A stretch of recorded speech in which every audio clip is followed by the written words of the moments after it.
Well, this is a good one because if you listen to the end of my podcasts, you know that there's typically an appeal that says, hey, if there's somebody else you want me to talk to, send me an email. Or maybe you flip through Westwood Living in print and you see the note that says, hey, if you'd like to join a podcast, call me. Well, that's exactly what Dr. Richard Laudon did. He picked up the phone and gave me a call. So, hello, how are you? I'm doing fine. Thanks for coming to visit me. Yeah, this is great. I think what we do is get to know people in town a little bit better, and I find what you have done over the course of your career very fascinating because there's some things that intersect that you wouldn't typically think intersect. And as of right now, 2025, what you're focusing on a lot is the confluence of optometry, where you spent so many years of your life, Right. and financial health, and just overall wellness.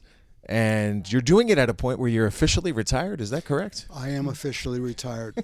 I retired on my 70th birthday, and I decided to change careers. Okay. So I gave up my license of being an optometrist, although I still have certain beliefs about optometry and about eye care, and I call it even misperceptions. And I also write on Medium, and most of my articles are related to finance, well-being, and it keeps me busy. Along with, I actually play softball. You do still? I do. That's fantastic. Where do you do that? I am involved with the EMAS senior softball. And I have to say that I played softball in the Westwood Over 30 League for 25 years. That's awesome. And I'll tell you why I retired.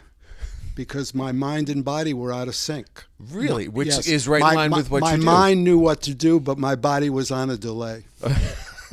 That's not atypical. Well, you've got a fascinating career. Let's just kind of go back in time to, you were just sharing with me that you've spent most of it here in the state of Massachusetts, Fall River, and then you spent a short amount of time in Connecticut at the University of Bridgeport. But you've always been at your heart an academic, and you went through your schooling, became an optometrist, but also a professor. So I just wanted to learn a little bit about your journey and walk me through how all of that progressed. Well, it's all been an accident of sorts. I graduated from the University of Bridgeport, which is when I was in Connecticut for that 5-year period of time. And coming back, I actually was walking down Commonwealth Ave, and I ran into somebody I went to school with at University of Bridgeport. And he said to me, "What are you doing?" And I said, "I'm looking for a job." And he said, "Well, why don't you apply to optometry school?" And so I did. That's a little random. That was part of my career, was random. And I applied, and they accepted me. And I went to optometry school to fit contact lenses. And the last contact lens I fit was actually at my state board in 1975. I got involved in vision therapy, and that was an accident too, because the group of students I was involved with, nobody was interested in vision therapy. And I ended up being somebody who would work in the lab and worked with patients, and it started my career. I also was told I never would work at the New England College of Optometry, and then that summer I started working at the New England College of Optometry, and it goes on for 42 years. That's incredible. And I loved my career in optometry. So you're definitely a person who doesn't take no for an answer right out of the chute, or if anybody doubts you, you're like, well, I'll show you. I want to ask you just one thing, because I, in 2000, actually had LASIK, right? And to me, I want you to either refute this, agree with it, give your weigh in on this. That to me seems to be, in my lifetime, and I'm 53 now, the most amazing thing that has happened in optometry, the ability to fix someone's vision in such a dramatic way. Am I off base in thinking that that's probably the biggest thing that's happened in the last 5 decades? Share with me your thoughts on how things have evolved and what's the most important change in optometry. Well, I'm going to answer that in a second, and then I'm going to come back to it, because I just had cataract surgery. Okay. So my left eye was about 20/100ths, and my right eye was about 20/25, and basically it was a clouded lens. Mm-hmm. And I now have had both of my cataracts removed, and I probably would refer to that as similar to what you dealt with with LASIK. All of a sudden you can see without glasses. Now, my career in vision therapy was quite different, because one of my problems in this area has been an overemphasis on sight, the ability to see symbols at 20 feet. My career was based on improving people's ability to function and realize they have two eyes, a right eye, a left eye, that need to work together, that basically need to focus together, that also need to be able to track properly. So individuals, especially children who have problems in that arena, are going to have potentially 20/20 vision, but they're not able to read because they can't be focusing properly. Now, based on your age, we can also assume, and I'm assuming for you, that reading is problematic without a pair of glasses. Oh, sure. Yeah, that just happened in the last 2-3 years. Right, because if you are 40 to 45, you have a condition called presbyopia. Presbyopia means that you can't focus your eyes very well.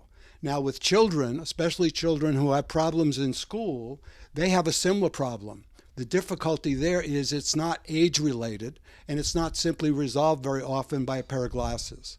So I work with many children who had problems with reading, and very often it was parents were told that if they had 20/20 vision, which is really 20/20 sight, that it was not a problem. And the answer to that is that's incorrect. So you have to look at focusing, you have to look at teaming, and you have to look at tracking. Wow. There's a lot there. How did the connection from optometry to wealth happen in your life? Because now you're writing a lot about finance and the balance of wealth and health. So walk me through how you got there. Again, it's called an accident of sorts because basically when I first had a job and I started to accumulate some money, I went to a financial planner, and that did not work out very well. I actually had what I call in my articles two incompetent financial planners. One was censured by the SEC, and the other was eventually convicted as a pedophile. Oh, God. And what they did for me was basically took money from me in order to ultimately enrich themselves. I even took out an adjustable loan to buy 5 limited partnerships, all of which went into bankruptcy, including the bank that I took the money out of, which was the Bank of New England.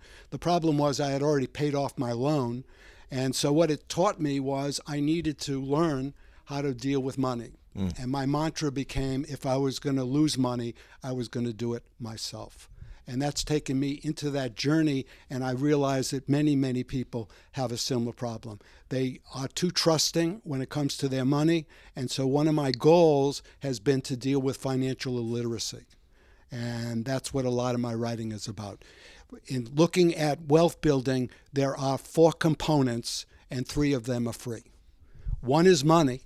You have to have money, but there are 3 other components which are free. One is compounding. 2 is time, that's time in the market, and 3 is you have to have a strategy. And that's free to everybody. It doesn't matter where you are. What's very important is to start as early as possible. And the problem is it's reversed in our mindset because we're all hoping that eventually we're going to have so much money we can invest it and then we're going to make a lot of money. That's not how you make money. You end up literally gambling the longer you wait to stop putting money away. Well, how about the balance with health, with physical health? Because one thing you said before we started chatting is that sometimes people don't think about that until it's, I mean, too late is dramatic. The physical but health is, well, again, you have to realize I am now almost 78 years old. I'm playing senior softball with numbers of people, and most people have significant health problems. And what I see as a parallel is in our early years, we do not think about health. There are exceptions to that rule, but I looked at it as from a standpoint of the early part of our lives in our 20s and probably maybe early 30s, we're somewhat in the age of denial when it comes to health. We assume everybody's healthy. Now, again, there's exceptions. Then you deal with middle age, and that's kind of a crisis point. And there, basically, you start to deal with the fact that there are people who are not healthy, that people are starting to deal with chronic problems. And then when you get into retirement age towards the end, then you realize that almost everybody's got significant health problems, which we need to start addressing earlier and earlier. But by the time you are looking at many people in their 60s, they're on 3, 4, 5, 6, and 5 or 6 drugs. Yeah. And it's we live in silos where doctors are not really looking at what other doctors are doing. And so one of the third leading causes of deaths in this country is due to medical problems created by medical conditions. So we have to be really proactive. We have to, it's about exercise. I've always been a walker, and you'll appreciate this. I've been walking the streets of Westwood literally since 1977. There you go. I actually had a third grader who wrote a poem about me. She called me the Walker Man. Basically because I used to walk by her house every day, and there was one episode where I actually told her mom had let the daughter stay in the car because I guess she had finally fallen asleep, and so I had knocked on the door, and this had an effect on this little girl who wrote the poem about the Walker Man. But the point is that we need exercise, and we need to sleep properly. People don't understand that. Nutrition. We need to basically be as involved with our body as we are with our finances, and that means that we need to start as early as possible. Let me give you an example in finance, and it was an interesting article that I had read. So you take a 19-year-old who puts away $2,000, and he does that from 19 to I think it was 26, 28, give or take. I may be off a little bit. The second individual starts at 28, puts away $2,000 for the rest up until they're 65. And the trick question is who had more money? The one who started at 19 but stopped at 26 or 27, or the one who started at 28 and put $2,000 away until they were 65? And the answer is the first one. Of course. Okay? Yeah. But it's not something that we think about. And we need to. We need to teach our kids the importance of finance. And in writing, I'm also involved with the American Association of Individual Investors, what their commentary is that they don't start seeing people get interested until they're in their 40s and 50s. Right. That's not the time to do it. The time to do it is earlier, is better than later. Yeah, no question about it. I want to touch on one more topic with you, which is a bit of a legacy issue. It's here you are, 78 years old. You're trying to figure out how to help the future, and there's an endowed scholarship in your name. And there's an article that you previously wrote here, Investing in the Future of Pediatric Vision Care. So tell me a little bit about your mission and your wish to leave a legacy and set other people up for success in the future. Well, I am very interested in more people being involved in an area which is vision therapy. And vision therapy would be looked at similar to physical therapy. The difference is when it comes to eyes, there is a lot of controversy. And so early in my career, I did a lot of work with children who had reading and learning problems. And vision therapy was the missing link in helping those kids function better, more efficiently. Later in my career, it became concussion. What's interesting about concussion is up until recently, literally within the last few years, they kind of discounted the fact that there was a visual component to concussion. They had international groups, teams involved in looking at people, and they forgot that the eyes were related to it, even though people were symptomatic. They had blurred vision, they had blood, they had brain fog, they had all sorts of difficulties. There are not enough people in my area of expertise. And so the scholarship is based on finding individuals who I can give some financial support to. And let me give you one example about the insanity of vision function. So you talked about sight, and it is miraculous. When you can't see and you can use laser to see 20/20 or clearly without any glasses, or as a cataract patient, when they took the cataracts out, it's like enlightening. That's wonderful. But you have to remember, we have two eyes, and those eyes need to work together. I was told by many practitioners, some more medical, and even some of my colleagues, that eyes and reading have nothing to do with each other. Nothing. And that has been a mantra to this day. There are certain people who will tell you eyes have nothing to do with reading, and my challenge to those individuals is close your eyes and read a chapter in a book and tell me what you've read. I don't understand that. Eyes are important. How does that make any sense? Why would somebody say something like that? Because the child may have 20/20 vision, and because they have an ability to see letters across the room, they assume that the visual system is perfect. Sure. That is not a good way of looking at vision. Vision is much more pervasive than that. And we're looking at an eye exam that's done literally for 10 minutes in a darkened room with the focus on eye disease, when vision is part of your life from the time you wake up in the morning till the time you go to sleep at night. It's a dynamic process. And we're assuming, because Herman Snellen developed a Snellen chart in the 1800s, that is what vision is. And we have two professions that don't speak the same language. Ophthalmology and optometry do not speak the same language. And so for me, vision is something that's very important, and I want to promote it.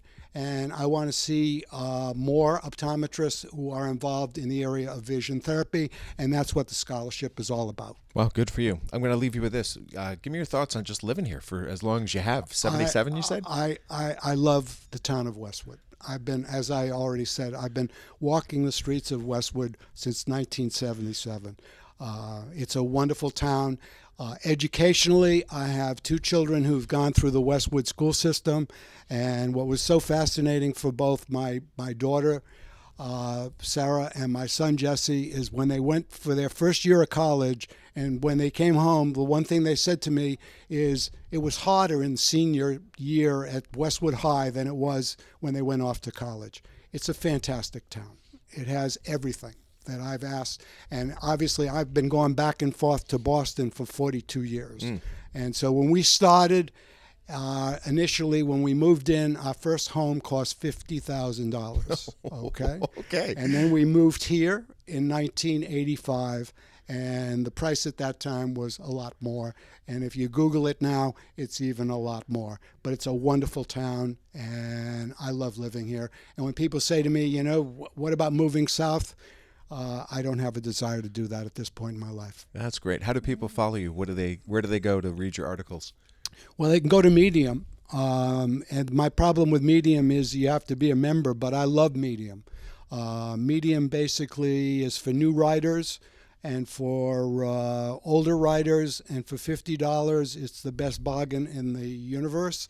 And when you go to Medium and you become a member, you can pick any type of topic that you want. And every morning when I get up, I read a couple of articles on Medium. So I have a whole series of articles. I've been writing on Medium since, I believe, 2021. Good for you. Yeah. Well, thanks for reaching out. I think this is kind of neat. This is the whole essence of what we try to establish here and try to really develop over the course of time. It's just getting to meet new people and hear their stories. So, you know, as always, I just want to say thanks for bringing me into your house and sharing some information with me. I'm glad that you could find me. Yeah, of course. And it's been a pleasure to talk to you, and hopefully some people have gained some knowledge from our discussion. That's great. That's Dr. Richard Laudon, and obviously a very long-time Westwood resident. And as always, and here's the spiel that sometimes gets it done. If there's somebody else that you think would be a great person for me to have a conversation with, just reach out, send an email to tleiden@bestversionmedia.com. I will find that person or those people, have a conversation, and then share it with you right here on the Westwood Living Podcast Network. But for now, with Dr. Richard Laudon, I'm Tom Leyden saying so long, and thanks so much for listening.